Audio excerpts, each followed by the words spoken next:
అందరికీ నమస్కారం. నేను మీ ఆర్కే రెడ్డి. కొన్ని అనివార్య కారణాల వల్ల పార్టీ అనౌన్స్మెంట్ అనేది డిలే అవుతూ వస్తుంది. దానికి మీరు అందరూ నన్ను క్షమించాలి. ఈరోజు నేను మన పార్టీ యొక్క స్పష్టమైన ప్రకటనను విడుదల చేస్తున్నాను. అవేంటంటే, మాది అన్ని రాజకీయ పార్టీల్లాగా రాజకీయ పార్టీ కాదు. మాది ప్రజాసేవకు సంబంధించిన పార్టీ.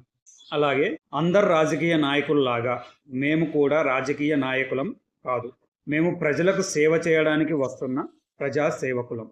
అదేవిధంగా మేము ప్రశ్నించడానికో, లేదంటే గొప్పలు చెప్పుకోవడానికో, లేదా ప్రజలకు మాయమాటలు చెప్పి మోసం చేయడానికో రాజకీయాల్లోకి రావడం లేదు. ప్రజల సమస్యలను గుర్తించి వాటికి శాశ్వత పరిష్కారాలు చూపించడం కోసం రాజకీయాల్లోకి వస్తున్నాం తప్ప వేరే ఏదో ఆశించైతే కాదు. ఈ వీడియో మీద మీ అభిప్రాయాన్ని కామెంట్ చేయండి. మరొక వీడియోలో వీబీఎన్పీ యొక్క విధానాన్ని ప్రకటిస్తాను. ధన్యవాదాలు. జై హింద్, జై భారత్.